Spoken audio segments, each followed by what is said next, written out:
Good Monday morning. I'm Savannah Sellers. And I'm Gotti Schwartz, in for Joe Fryer.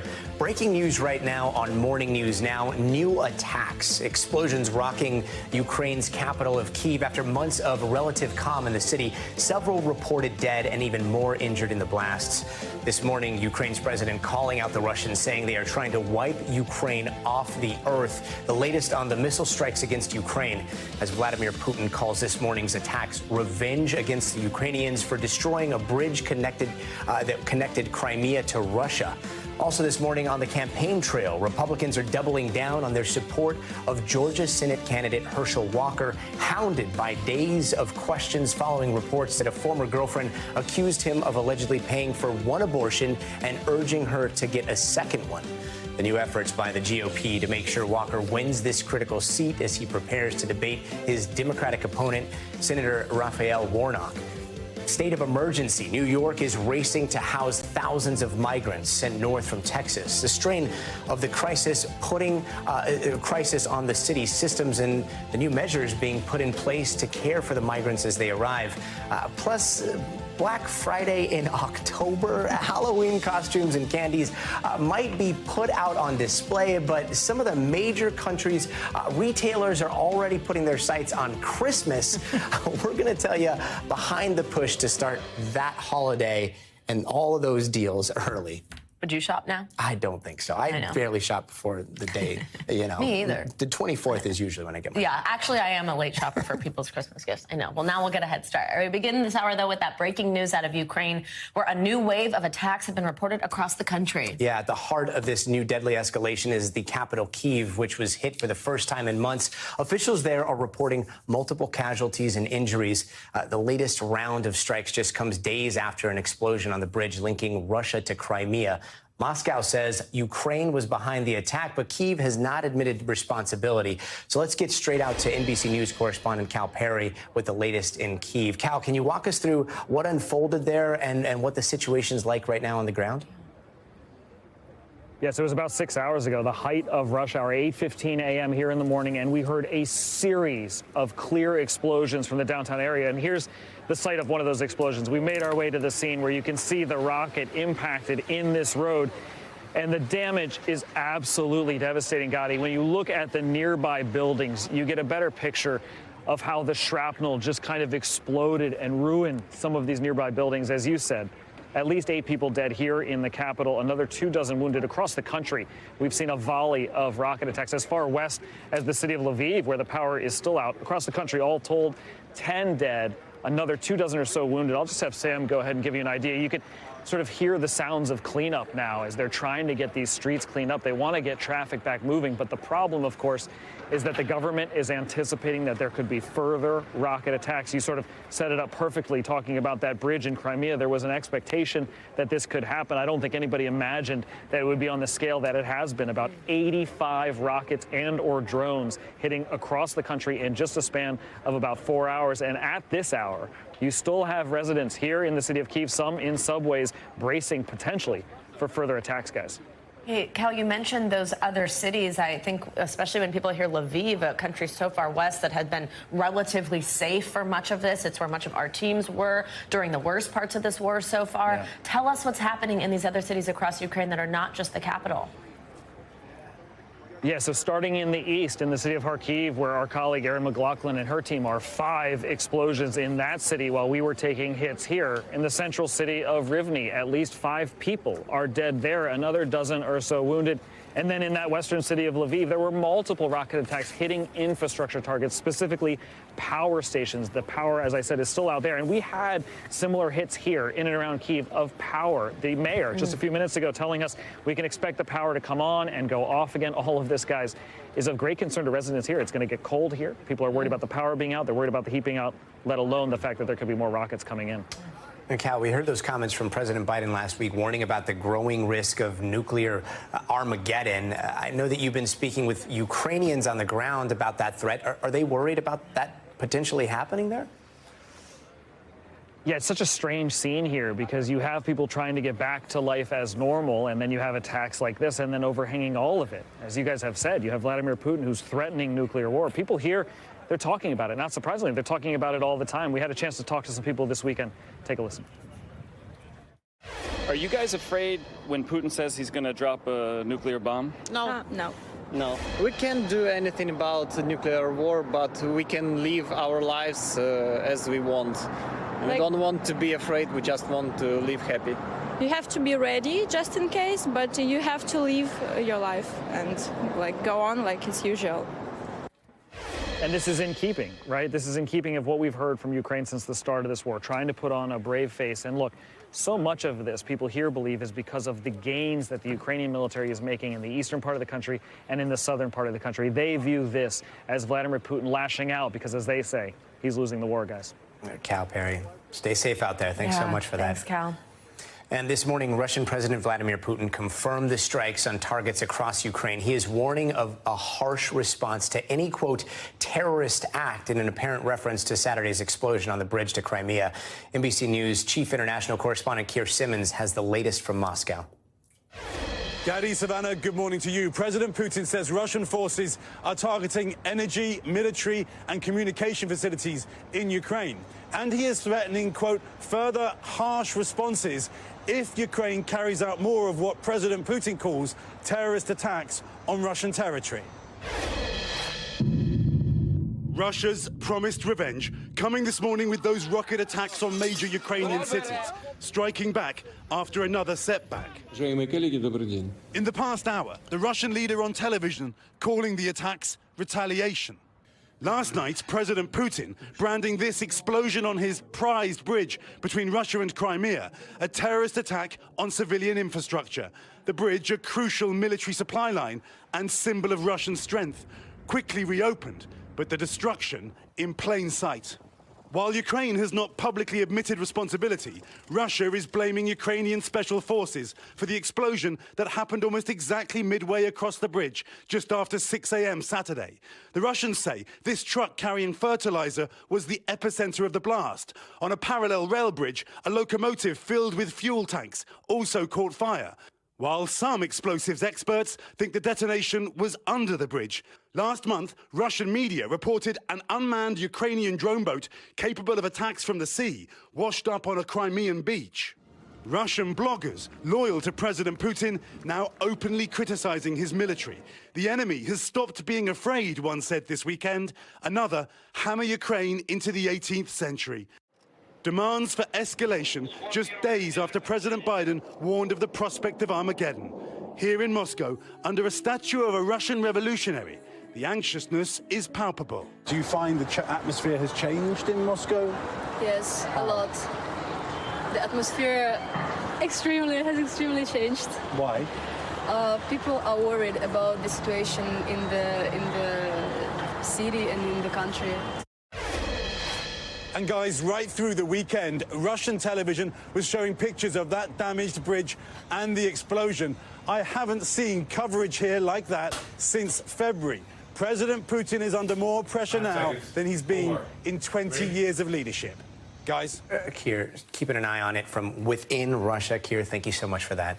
Let's now bring in NBC News military analyst Colonel Jack Jacobs for more on this. Colonel, thanks as always for joining us. I mean, what stuck out to me in that report there was that blogger writing, hammer Ukraine into the 18th century. What are you concerned about here when we wake up to these reports? What's your reaction to this? If this is, as President Putin appeared to confirm, response, retaliation for that bridge explosion? Well, you know, the Russians had already planned on attacking the cities. Don't forget that they had very poor success on the ground using their conventional military weapons. They can't integrate their forces. They've had to withdraw from the north. They're getting counterattacks in the east and in the south.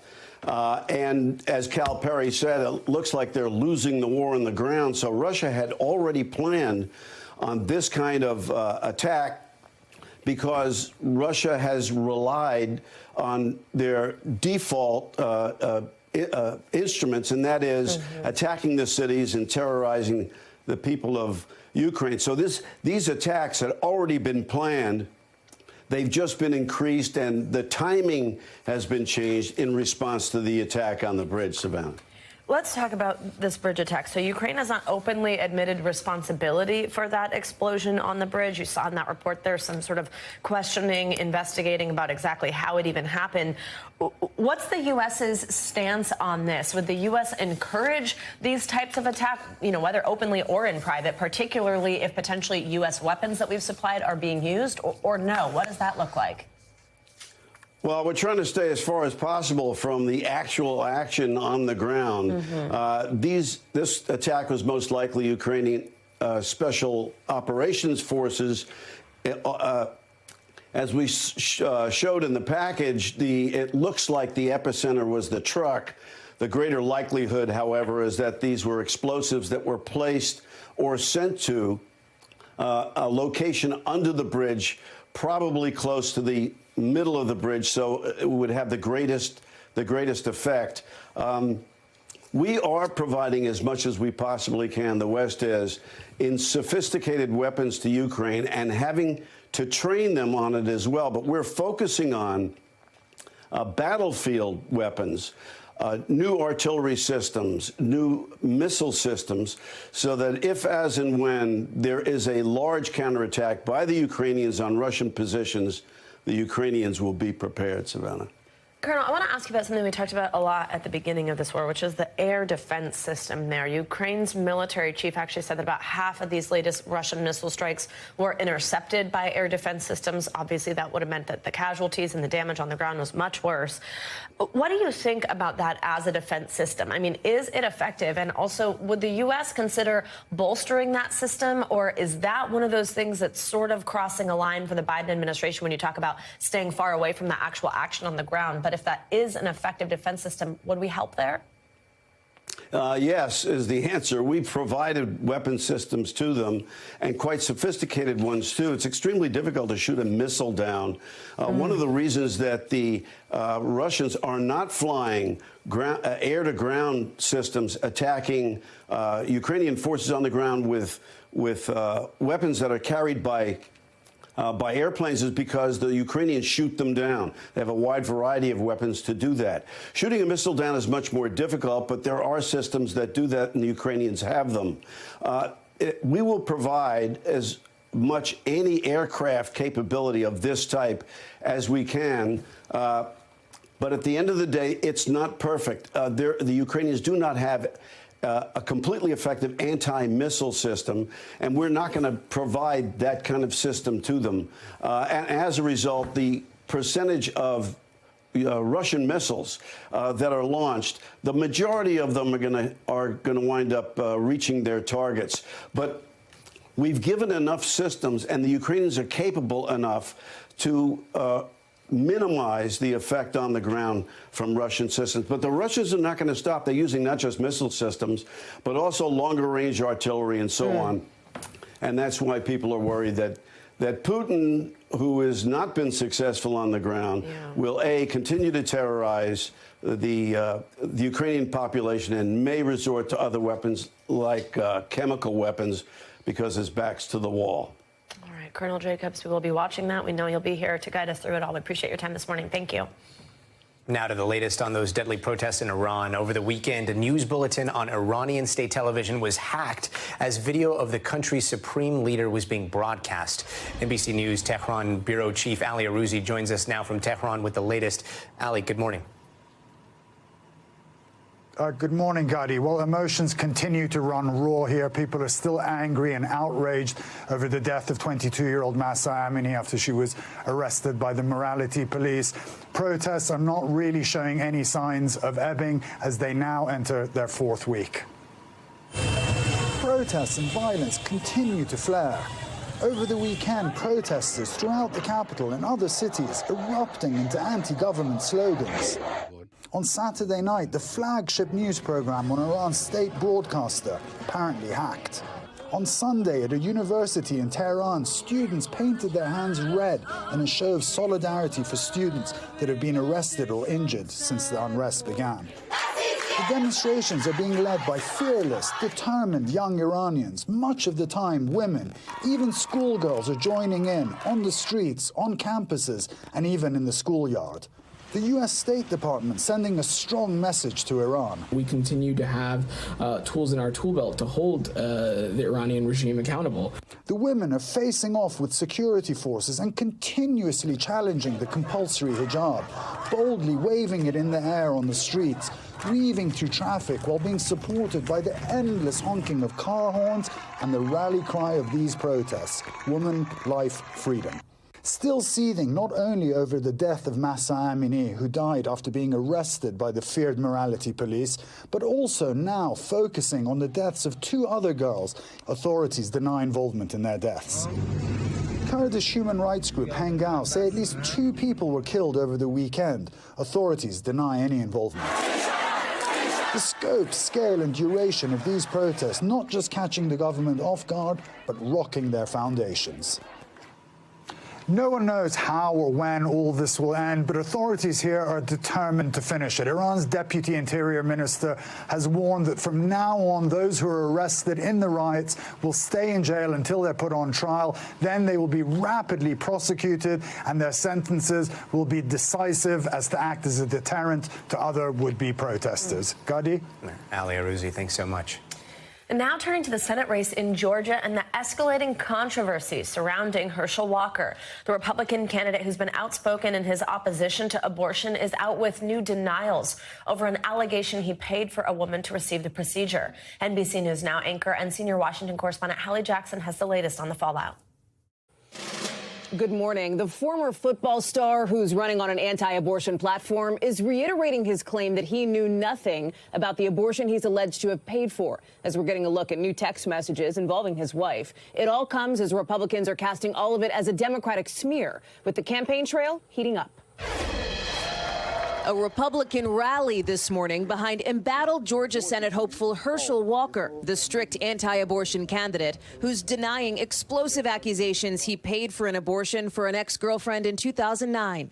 Top Senators Rick Scott and Tom Cotton now set to head to Georgia tomorrow to try and build support for Walker, and the Senate's campaign arm diverting more ad money to the state, where the GOP hopes a win against Democratic Senator Raphael Warnock will help them take back control of the Senate after the midterms. In the end, this is going to be about policy positions. A source close to Walker's campaign telling NBC News other senators want to join them on the trail, too. Now, new revelations about text messages initiated by Walker's wife, Julie, to the woman who alleges he paid for her abortion in 2009, who's also the mother of one of Walker's children. In the text exchange, the woman says Walker suggested she terminate another pregnancy years later, but she refused, writing to Walker's wife, "Did you know Herschel paid for my abortion the first time, or that he told me it wasn't the right time to have their now 10-year-old child?"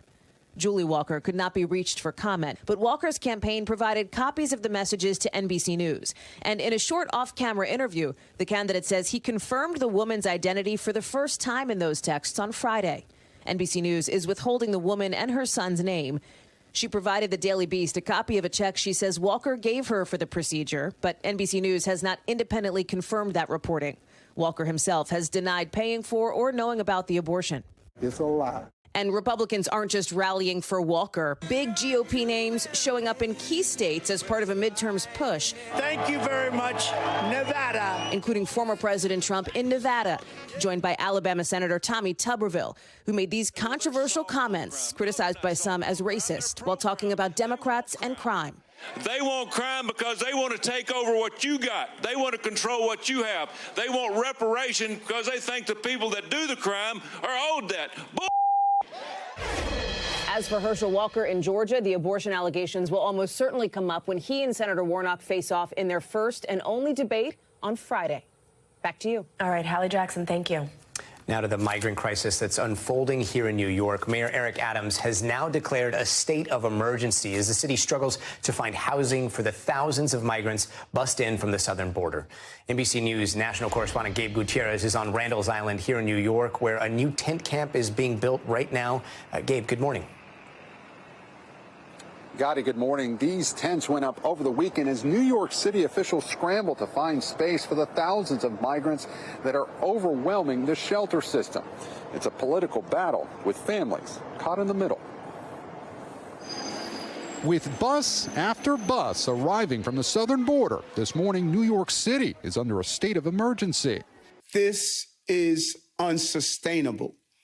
The city is going to run out of funding for other priorities. Mayor Eric Adams says the city is burning through $1 billion this fiscal year on what he calls a humanitarian crisis. More than 61,000 people living in shelters. We need help, and we need it now. Some migrants are already being housed in hotels, but New York officials are now also in negotiations with cruise lines to house asylum seekers on ships.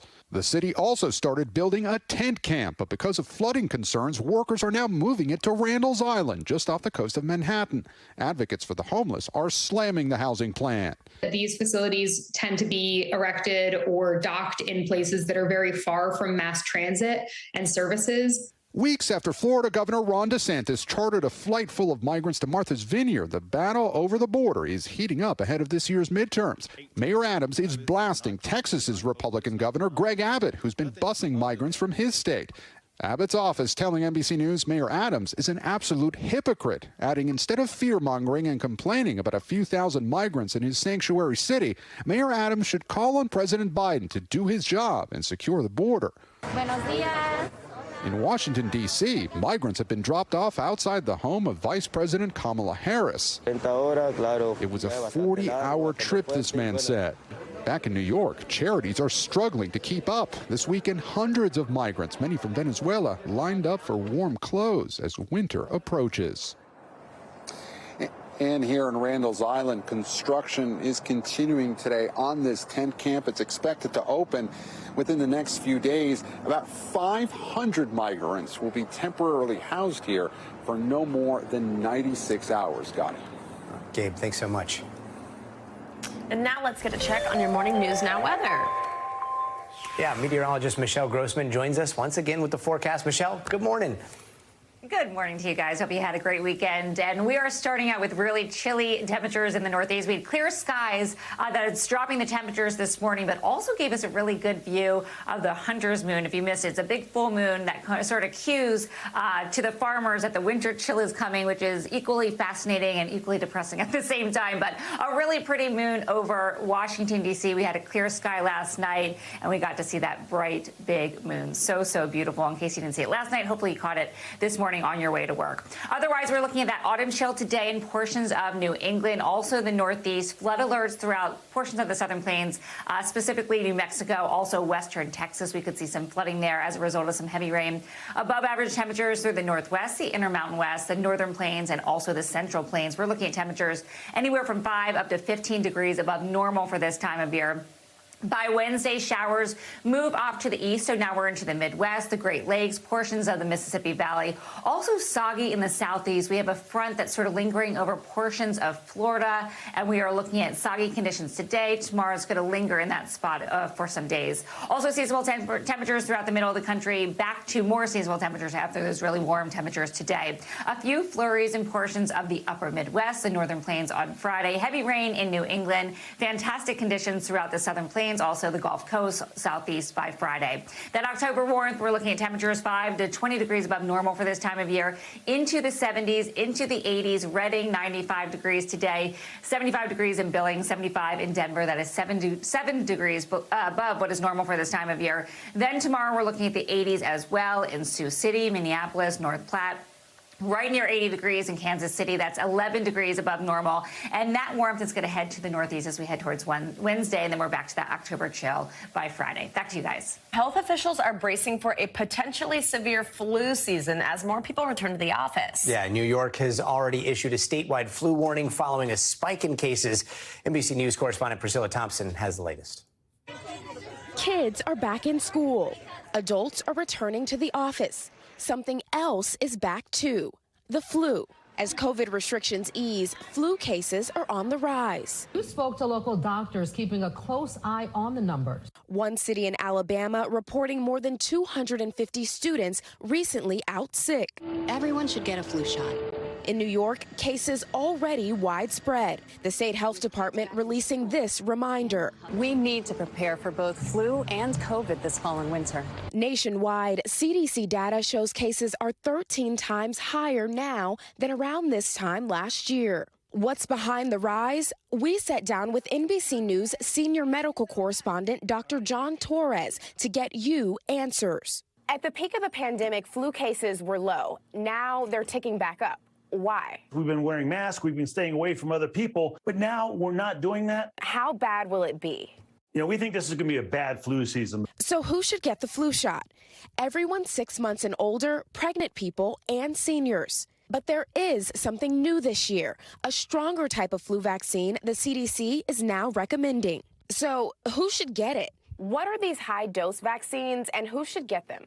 So the high-dose shots are particularly recommended for those 65 and above. It's stronger in their body, and it gives that immune system response that can help fight off the flu. Seniors should ask for that specifically. And for anyone wondering if it's okay to get flu shots and COVID boosters all at once? It's safe to get them both at the same time. It's not going to double your symptoms from getting the vaccine. More than likely, you're just going to get a sore arm, feeling under the weather. A push for protection now to keep you safe all season long. Priscilla Thompson, NBC News, New York. Latest from the campaign trail as we rapidly approach November's midterm elections. Yeah, the focus this morning is on both Arizona and Nevada, two crucial battleground states that former President Donald Trump visited over the weekend for campaign rallies. NBC News correspondent Vaughn Hilliard joins us now from Phoenix with the latest.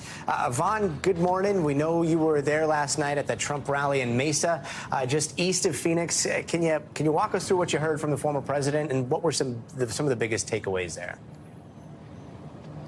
Right, Alan, or I should say, Gotti, excuse me, we are just literally 1 month away until Election Day. At the same time, early ballots, mail ballots go out in 2 days, and that is why this rally is significant. And while Donald Trump continues to relitigate 2020, making the case that he actually won the 2020 election, which of course is not accurate, he began to flirt with the idea that these midterm elections could be, in his words, rigged or even stolen. Of course, there is no such evidence of that, but take a listen.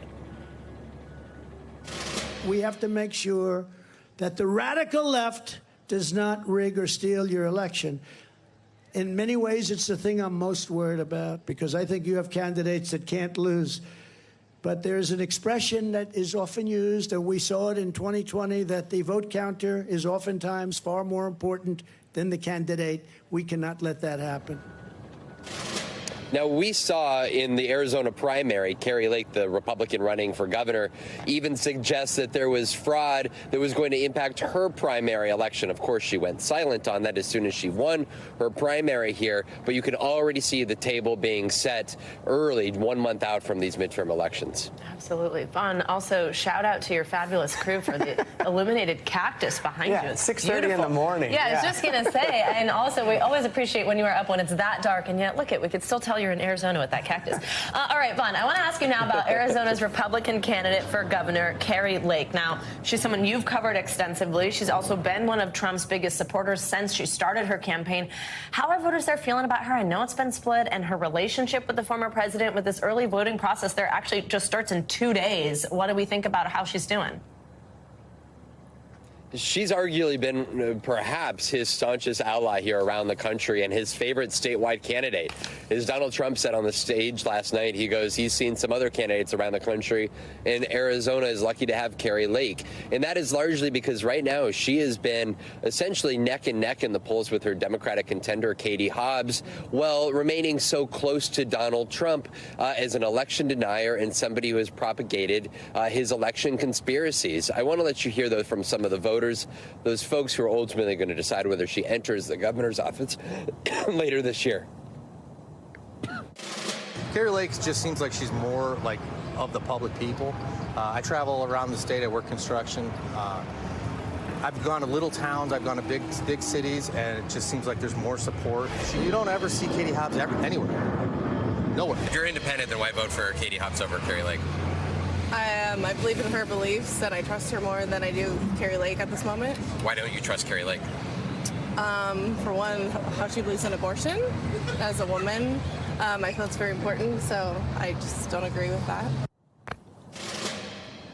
This is going to be a major race here. And of course, Arizona Democrats won the last 2 U.S. Senate seats here, and Joe Biden narrowly won it in 2020. So this is an opportunity that the Republicans see that they have a shot at regaining some power in the state. Guys? Thanks so much, Fawn. Good seeing you. Love your reporting. Thank you. And now to a closer look at how COVID has impacted children's education across the country. New scores show the pandemic erased 2 decades. Yes, 2 decades of progress in math and reading. NBC News correspondent Rahima Ellis has more.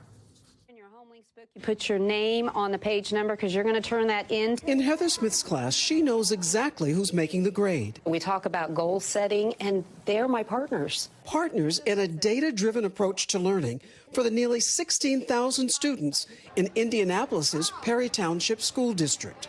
Started 7 years ago, the superintendent says it's now the perfect system helping to narrow the learning gap caused by the pandemic. We didn't redesign, we got back to our design.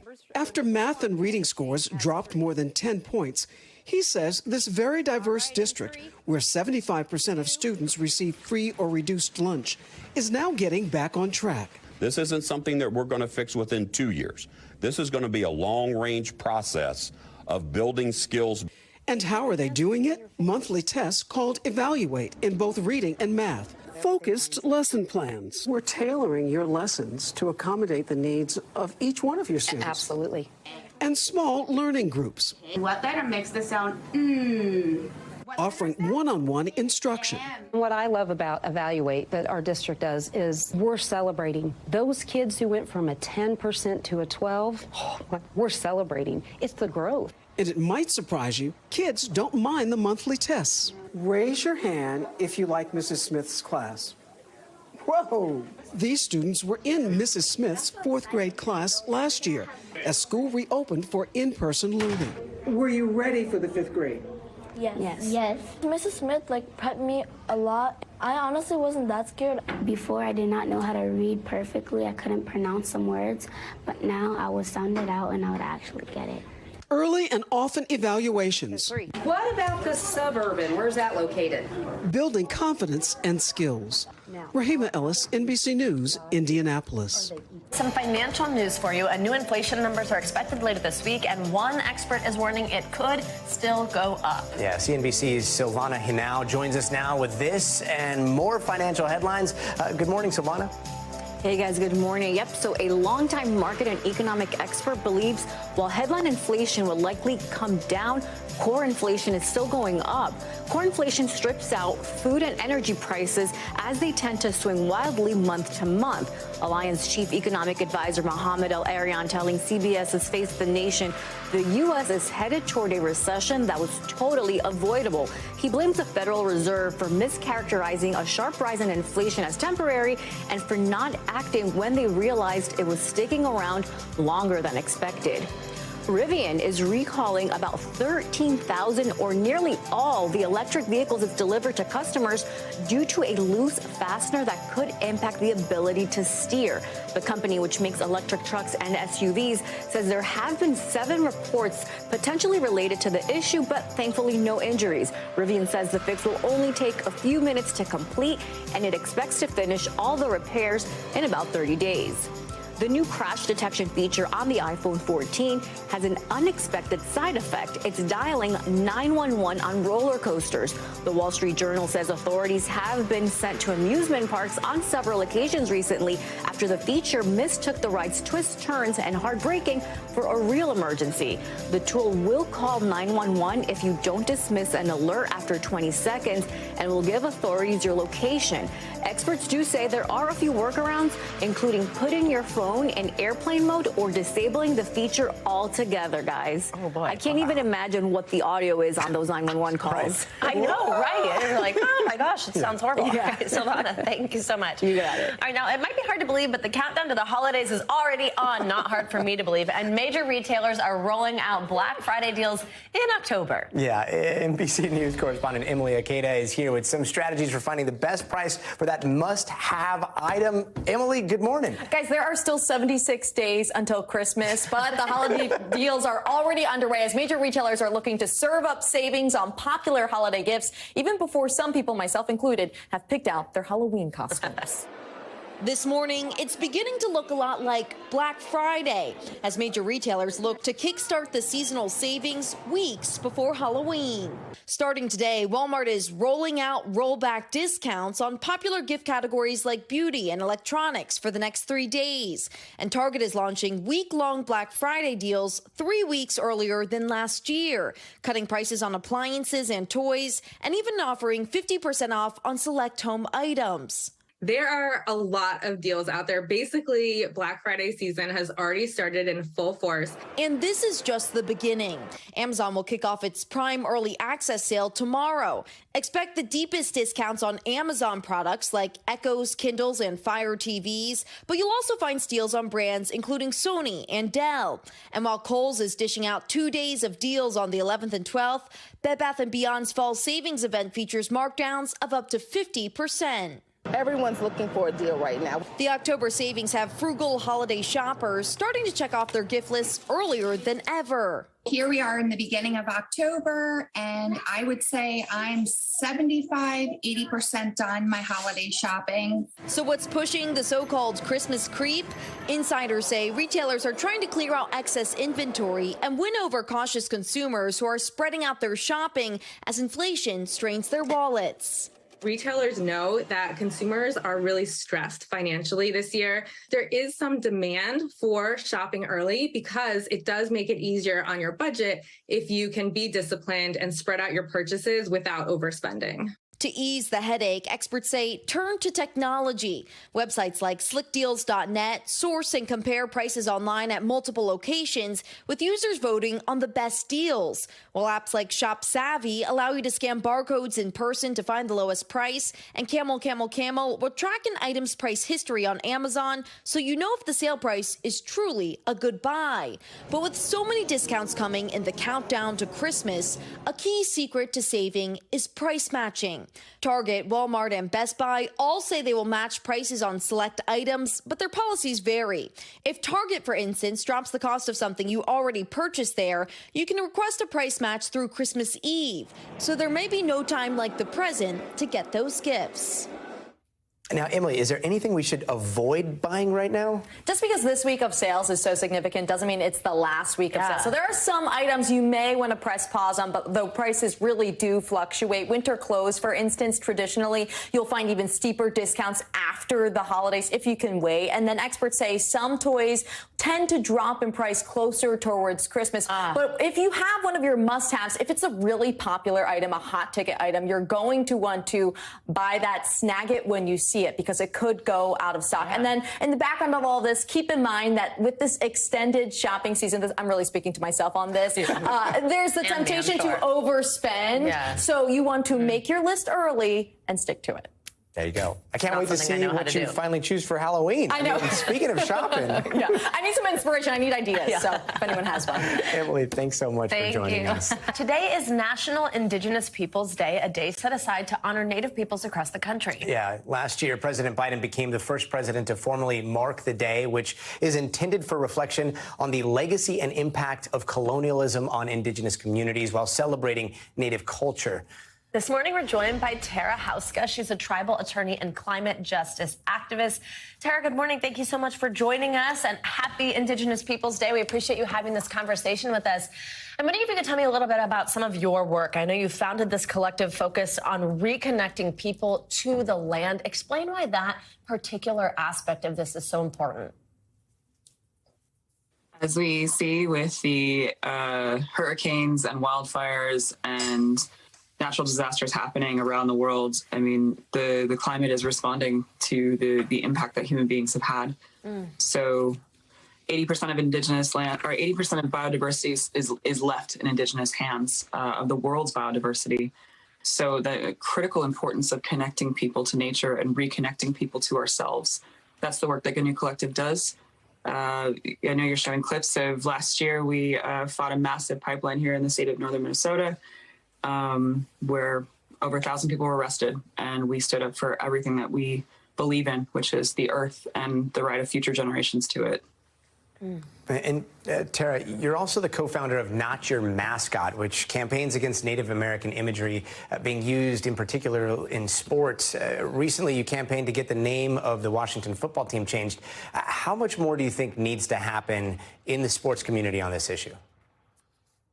I mean, we're seeing, I think one of the images that really sticks in my mind is the End Racism slogan next to the Chiefs end zone. I mean, we're talking about the representation of Native folks in these arenas because that representation informs how you are treated as a people. And we see incredible amounts of ignorance still leveraged towards Native people, disrespect of our rights, disrespect of the pipeline that we said no to, the many, many issues that continue to plague our communities. And it starts with representation, are we actually people? We are not sports mascots. You are not honoring us, and honor is not unilateral. It's all intersectional, and the treatment of people is reflected by the outcomes handed to us. Absolutely. What a powerful way to put it. Are we people? I mean, that's really moving to hear you say that. Two things that are really important in any conversation like this: representation and education. I think we're slowly seeing better representation in movies, on TV. But what more would you like to see there? And then also in our education system. Education is a pretty rough situation when it comes to Native folks. Most textbooks still don't mention a single tribe. Upwards of almost 90% of references to Native people are pre-1900s. So we're kind of left in the past, and that's what you see reflected in sports mascots and other representations of Native folks. We're still in, this moment in history where colonization was wiping our people out. And there's I think an inherent want to continue that. And we see that with Columbus too, right? I mean, that's why we're pushing back with Indigenous Peoples Day. I would love to see our education system more accurately reflect Native people so they know that we're still here. So they reach out and, if we're going to talk about Native folks, well, who lives in your region? I guarantee they're still there. We are all over what's now the United States in Turtle Island. So we're here and we want respect. And you deserve it. Tara Houska, thank you so much for joining us today. We appreciate this conversation. And now to our special series, Inside the Game, where we're going to pull back the curtain on the NFL with a rare look inside one of the biggest teams in football. Last night, Baltimore Ravens kicker Justin Tucker brought home a win with a 43-yard field goal right as the time ran out. So when the game is on the line, how does the NFL's most accurate kicker pull it off? Well, Today Show anchor Hoda Kotb sat down with Tucker himself to find out. Take a look. Justin Tucker for the win. Whoa, baby! It is good. Good. They call him the clutchest of the clutch. When the game is on the line and you're an opponent, you don't want to see Justin Tucker come on the field. It means you're going to lose the game.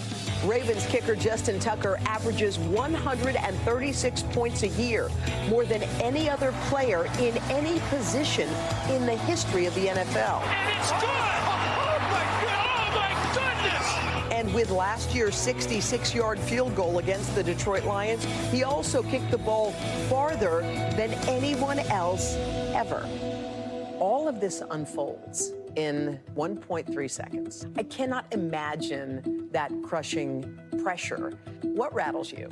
I feel like I wouldn't be being realistic if I didn't say that I get nervous, I get scared. What if I cost us this game? What if I miss this kick? Is that at the forefront of my mind? Not really, but I work hard to keep it that way. Now it's all or nothing. The battle for me is always me versus myself versus the elements. In practice, Tucker can kick up to 150 times per week, preparing for every variable, making endless adjustments. If the ground is softer or wet, then I need to make sure that I'm a little lighter on my feet so I don't compromise my foot-to-ball contact.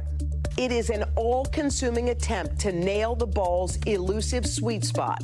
If I don't hit the sweet spot, the ball may rotate more quickly and then tail off to the right or be more susceptible to the elements.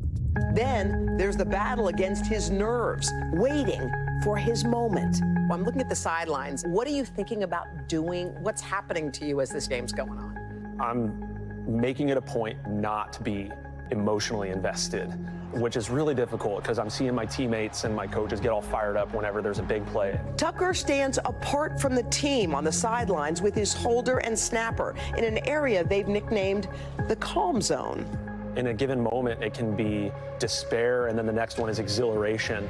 You don't want any of those emotions in you? I try really, really hard to just be as calm as possible. But when the pressure's off, he's still the kid who's just happy to play. In the offseason, Tucker even trains in a local park, blasting balls to an audience of young fans. And here comes Tucker. Perhaps one reason he doesn't crack under the pressure of 70,000 people staring him down is that Tucker is a natural showman.